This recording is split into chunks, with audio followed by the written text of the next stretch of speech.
This is your host, BK. Once more, I'm live. It's been a while, I know. I'm just here to say, going forward, we will catch up every Monday at about 8 p.m. Unless I say otherwise, it's a date. We'll talk about lots of different things, and all of them will circle around relationships. Yes, relationships are what life is really all about, and every relationship starts with the self.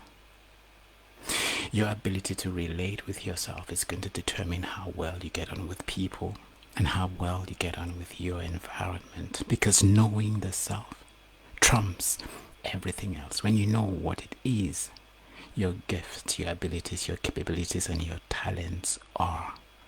You're not confused about who you are in terms of what you can and can't do.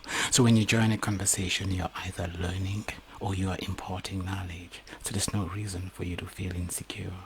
You catch my drift.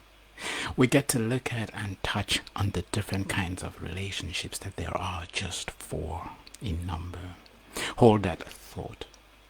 We talked about Mindset Boulevard and the tenets of Mindset Boulevard. If you haven't seen the other segments that I put out, I would strongly advocate you go out and do so, because there's plenty of rich content there. So in terms of the tenets of Mindset Boulevard, by the way, is all about find self, know self, own self, be self, give self, and love self. And you give of self as a prerequisite to finding purpose and as a precondition to living and leading a fulfilled life. We make a distinction between fulfillment and happiness. And this is of paramount importance. And then we go to the tenets of Mindset Boulevard, which we've already talked about. These tenets are made up of at least two pillars each. So 3 tenets, at least 2 pillars. The pillars of the first tenet would be unconditional love, no judgment.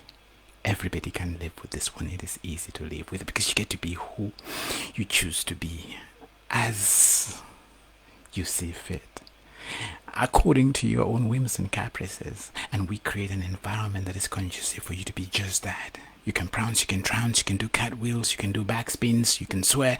It's all up to you. Just come as you are so we can connect with you and really get to feel you. Catch my drift. Then the second tenet has got 2 pillars as well.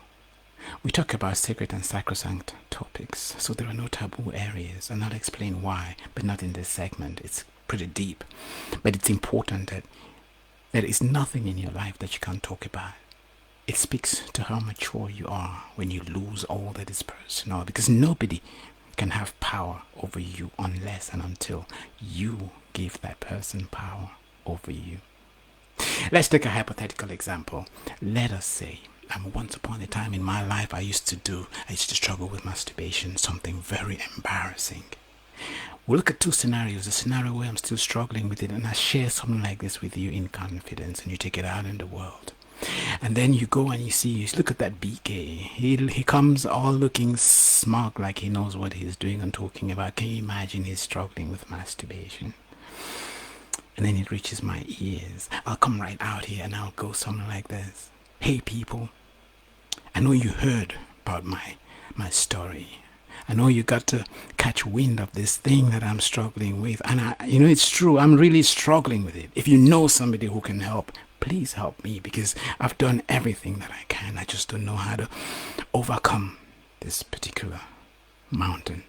To God, it's probably just a molehill, but to me right now, it is a mountain. So if you know someone who can help me, please, I need help. Now, notice I just disarmed that person. But what would happen if I hung my head in shame and I retreated, lost myself in that darkness, locked up in my little cage, in my little cave? Then I've given that person power over me, and I've given darkness control. Every last iota of control I had over myself. Now let's take the second scenario where I've actually overcome it. I'd sound something like this. Hey, you heard my story? Yes, that was quite a bit of an experience. But guess what? The good news is I had this predicament. I had this weakness and I have overcome it. So if you are someone, or if you know someone who's struggling with this predicament, send them my way because I have got the answers.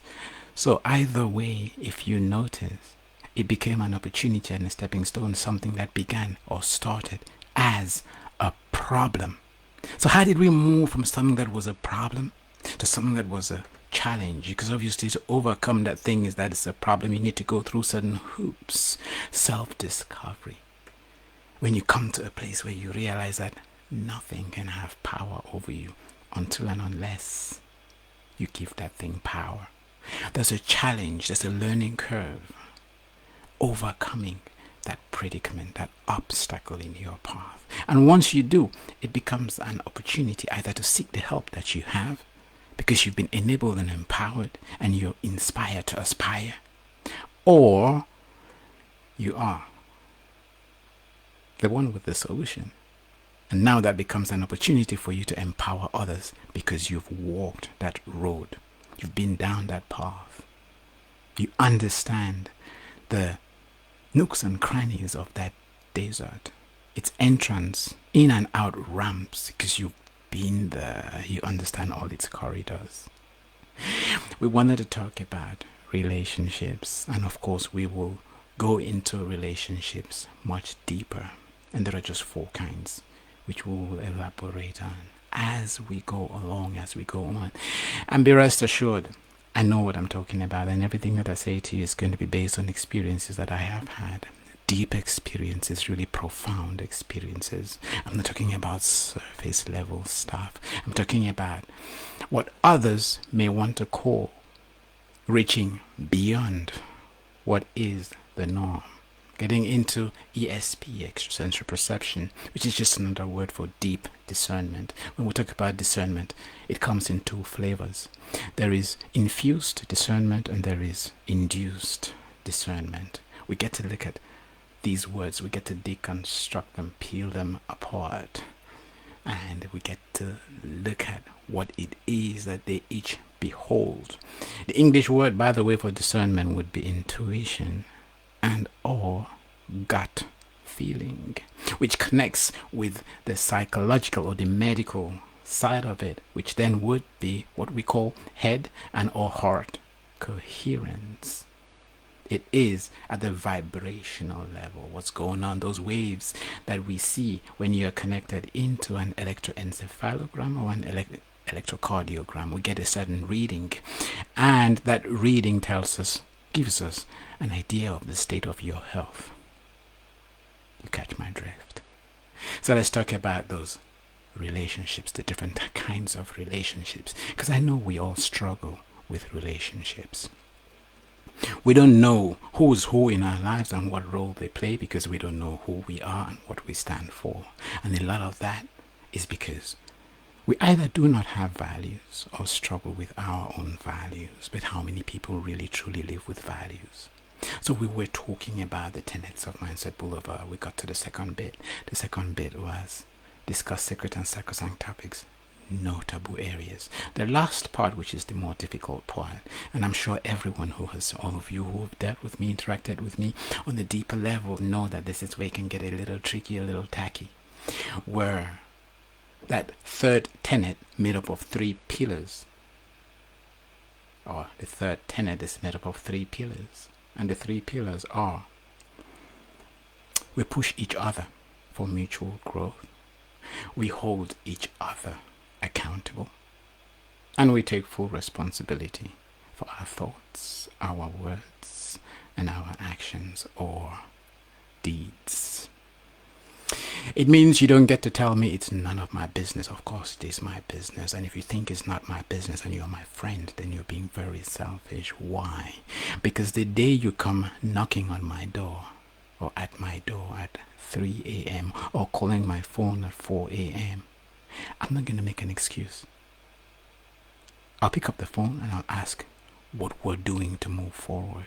I'm not going to ask you what time it was, because I assume you knew it was 4 a.m. and it must have been important enough for you to call me.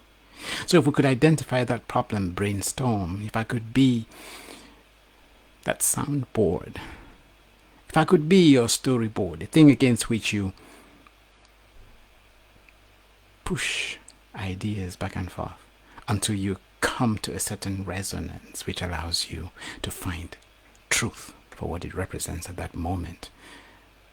The kind of truth that turns the problem we talked about at the beginning into an obstacle which becomes a stepping stone onto which you bounce to then find or realize you had a vantage point, and from that vantage point you see the opportunities that the horizon presents to you. But if you had not done that, then we would be dealing further downstream with crisis management, and that is the one thing we do not want: disaster recovery. So as we get to meet and greet and embrace one another in this culture, we will touch on so many different things, and I'm about to let you go now because I didn't plan for this to be this long. But before I go, I want to leave you with one nugget. And by the way, if you don't know where Mindset Boulevard Lounge is, because that's where all these talks will be happening. Yes, we'll put content out here secondhand, but everything will be happening in Mindset Boulevard Lounge. You need to join that community if you want to have firsthand what it is we will be dealing with, grappling with, talking about, and if you have questions that you would love answered. And when I say the answers you get are going to be deep, satisfying, and mostly fulfilling, I mean what I am saying. Because I don't pretend to be the source of a lot of what I'll be sharing with you. In fact, I need to get out of the way so that the spirit that works with and through me can find expression and manifestation through me. You may not understand what I mean right now until we actually start engaging, when we verbally elate, when we talk and we scratch beneath the surface and we go really deep across the 5 layers of our thought processes, from worry through introspection, through deliberation, through reflection, contemplation, meditation, all of which obviously are prayer. We get to break each of these. We get to pick them apart once again, deconstruct them, and we get to navigate the ins and outs of the integrated circuits that we are, interconnected by our different levels of consciousness, awareness. So when we talk about the different levels of consciousness, we're referring to our awareness, then our consciousness. From consciousness, we can be one of 2 things. If we stay connected to the world and our intention is to make a difference, serving a purpose that is bigger than the self, then we become self-aware. But if we connect with the world and all we seek to do is want to impress, want to belong, want to be accepted, then we tend to do that at the expense of who we are. We lose ourselves in the process and we become compromised. In this situation, we become self-conscious. Then of course there is the subconscious, and we get to talk about these different bits and pieces so you come to understand who you are, how you operate, and the different layers that define you and define me. After the subconscious is the unconscious. So the unconscious is vitality. Is unity consciousness. The beauty that is out there, vitality, you may want to call it that. Same intelligence that a plant exercises.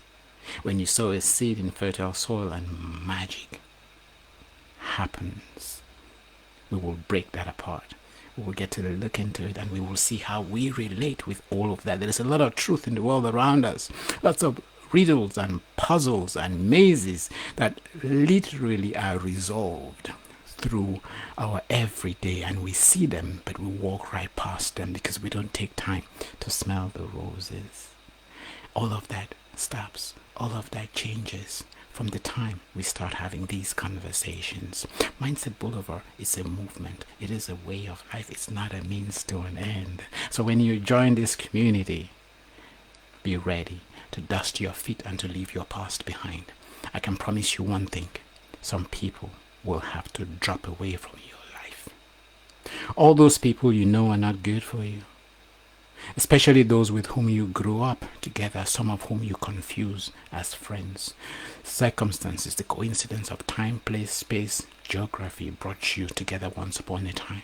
You found yourself in a particular geographic location, you grew up together, you then went your separate ways and you came back.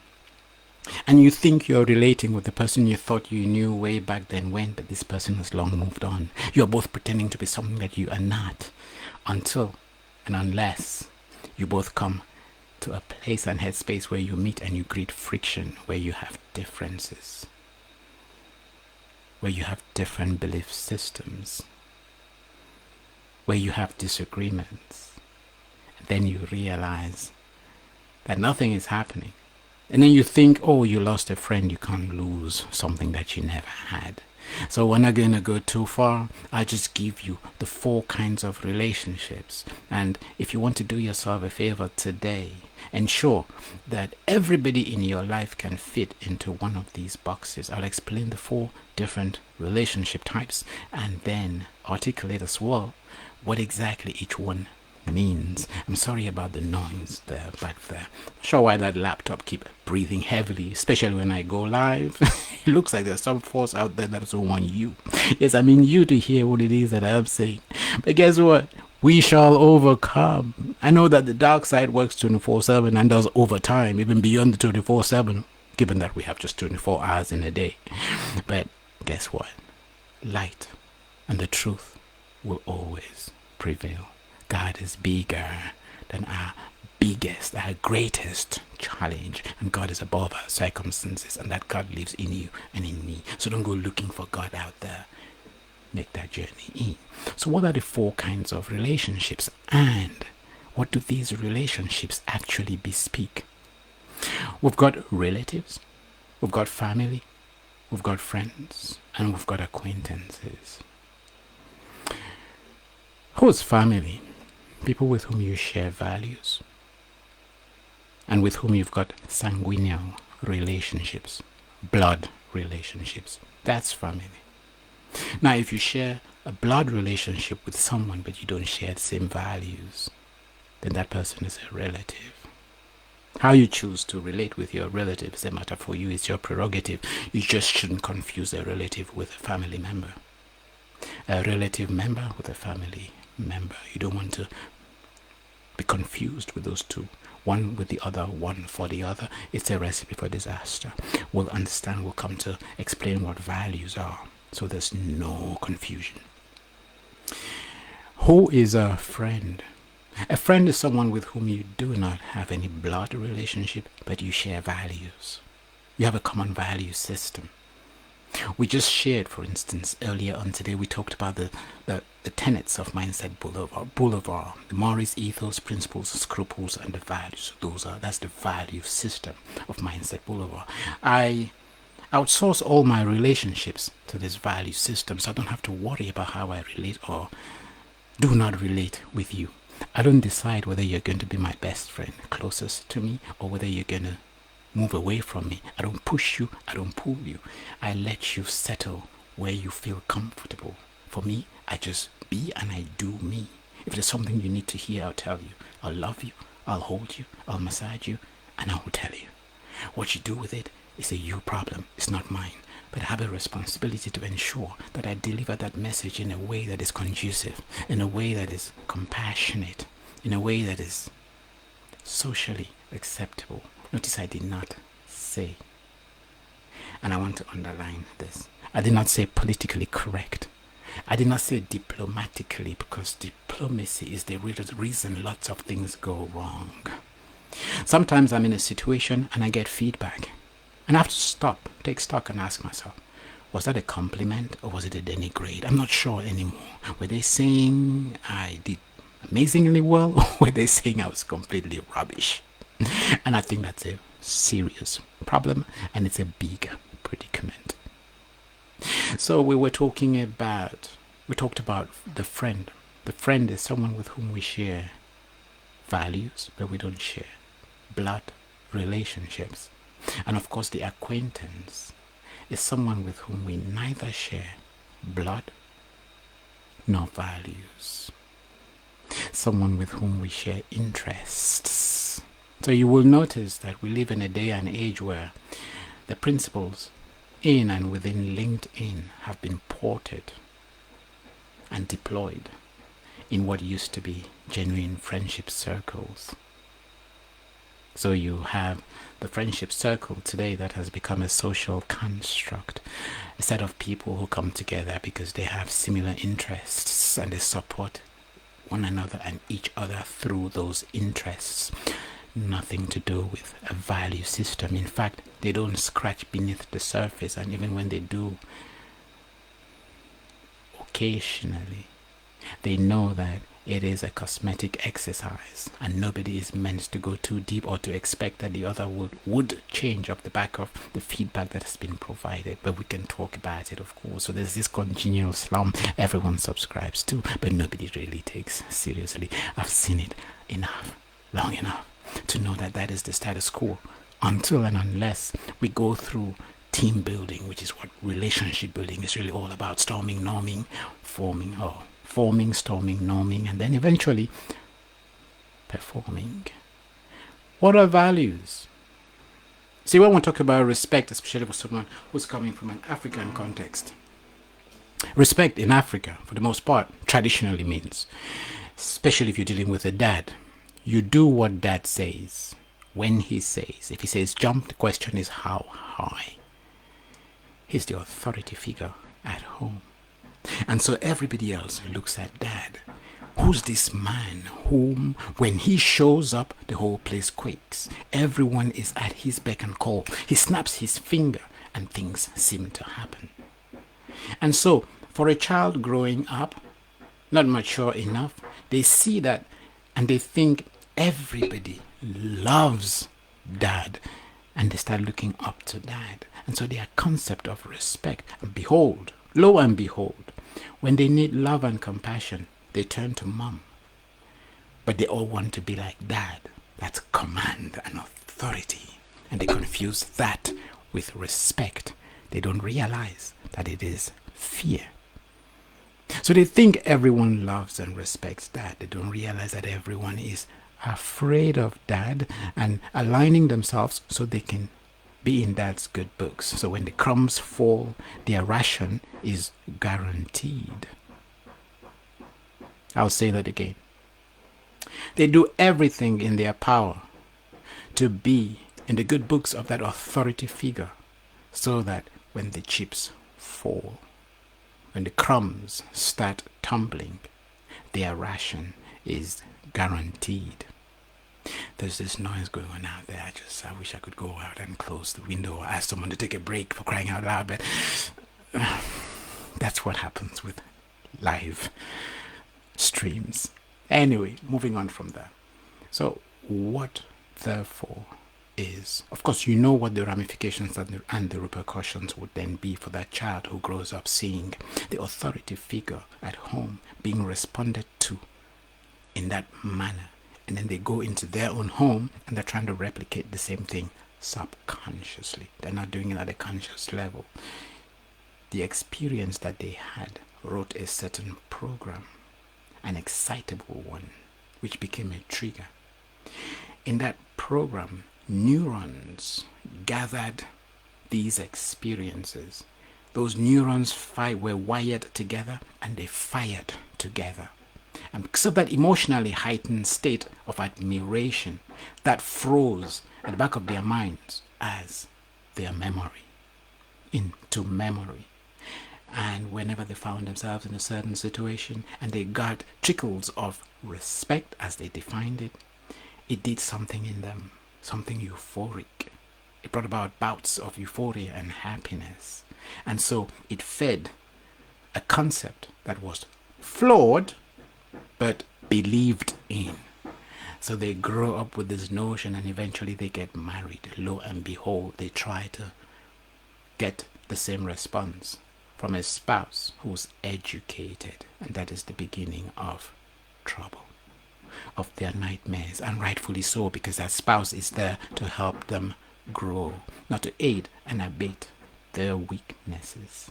Do you catch my drift? This is the level of depth we're going to be going into in these conversations, and you will get to know yourself better. You will get to meet, greet, embrace, and love you for who you truly are, not for who the world expects you to be. So what are values? Integrity, honesty, and then of course we have the fruits of the Spirit. Love, unconditional love. We'll talk about that as well. Then of course there is joy. So when you come into a place and a space, ideally you want to bring joy with you, even if you can give it to everyone. If you have the right values, you will be able to manifest that. Then of course there is peace. We can only give that which we have. If you don't have peace, you will not be able to give peace. It goes without saying. Then of course there is goodness. And goodness can be subjective, because it's not everything that you do, even with the best of good intentions, that plays out that way. But I use the word there. Intentions are always important. When your intentions are good, that's good enough. Because if you realize that you're not getting the results that you seek, you will adjust course. You will adjust for desired outcome. Input. Then there's whatever happens, the processing. And there's the output. And there's the outcome. There's the deliverable. And then there is value. So you're checking for value at every point in time. And value is simple to measure. Are the people around you being enabled, inspired, motivated? Do they want to aspire for even more? Are they growing, or are they shrinking and depreciating and being deprecated? Are they becoming redundant? Are they becoming more vocal, less boisterous? Are they becoming more confident, less loud? Are they becoming more assertive and less of a bully? These are the questions you want to ask yourself. These are the things you want to grapple with. And that is how you judge the impact you have and the influence and the import that you bring to every conversation. So we've talked about goodness, of course. Then there is kindness. If you have a kind heart, of course, you are driven by the need to do what you have to do while taking into consideration those around you.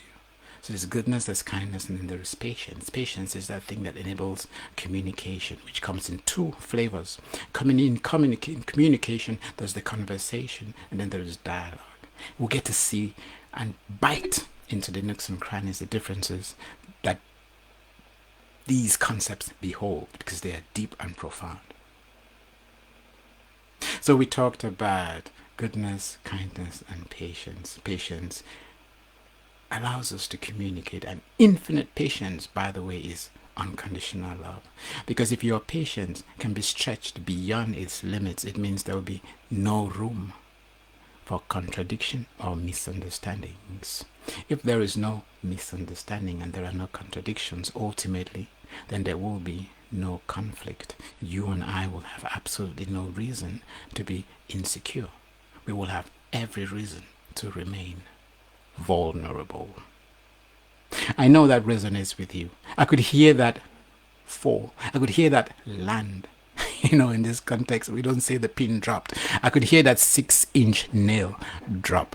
And I know you resonate with what it is I just said. Moving on from there. The next, or the last 3 fruits of the Spirit would be gentleness, of course. See, gentleness is a soil in and of itself. It is fertile soil, because when you are gentle, calm, collected, and composed, of course you have to be safe, secure, and comfortable in your own skin. When you can be that, you automatically and naturally pull people towards you. People would gravitate towards you, whether you want it, like it, acknowledge it, accept it, loathe it, or not. You just become this receptacle, a place where even problems run to seek refuge. And that kind of power comes with plenty of responsibility, because otherwise you become a charlatan. Otherwise you become, as they would say, 419, fake. Let's not go down that route. We're keeping it positive, remember that. So that is gentleness. And then of course, the other pearl, last, second to the last, would be self-control. When we lose self-control, we try to control people, places, situations, circumstances. We try to control our environment, and that in and of itself is a recipe for disaster, because we lose ourselves in the process, and then we start screaming and yelling. Whenever you start raising your voice, it's because you are losing self-control and slowly trying to control your environment. You're trying to control that entity that at best you can influence. Never mind the fact that there are areas which you can't even influence, which are completely outside of the scope of competence of your ability to control. And it's important that we do not get it twisted. In these Monday calls, we will get into these different nooks and crannies. It will be live, so come with your questions. Come with whatever it is that you're struggling with. It doesn't matter what part of life. There are 3 spheres of life. There is the personal sphere, which we get to talk about, and how you align that space to ensure that there is coherence and flow. Then there is the relational sphere, which is how you get to relate, interact, engage with the people around you.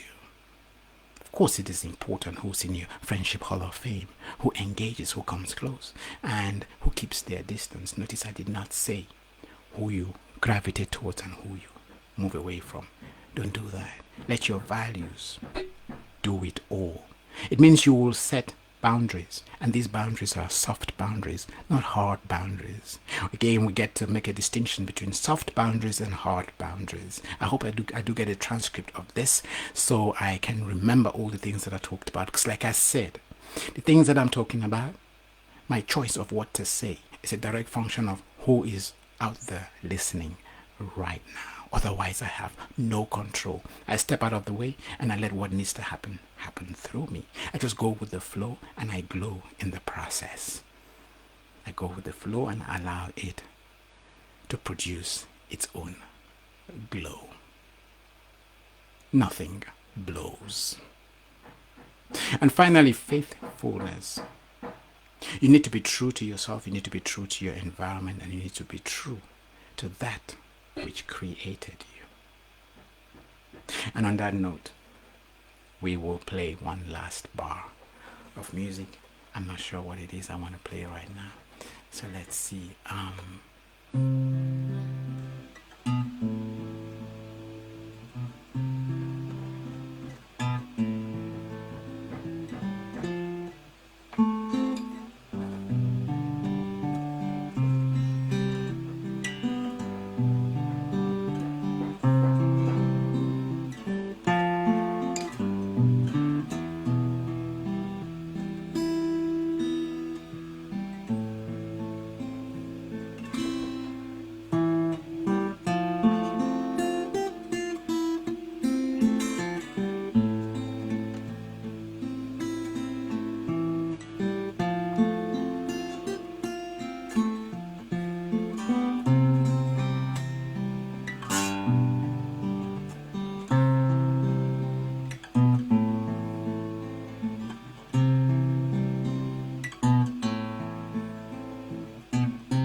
That was fun. I'll see you on Monday. Stay tuned. You take care. Love you all.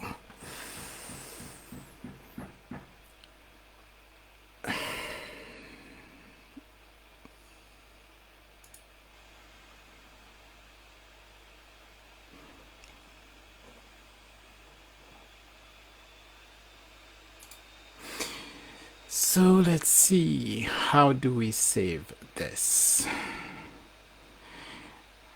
I think I should have done this, figured this all out before starting the video. Alright, let's see. I can copy this. I don't want to copy it. New goal, new insights. That's not what we're looking for. So let's see. Are there any other controls on this system that bespeak what it is I need to do next? Somebody out there, help me. Help!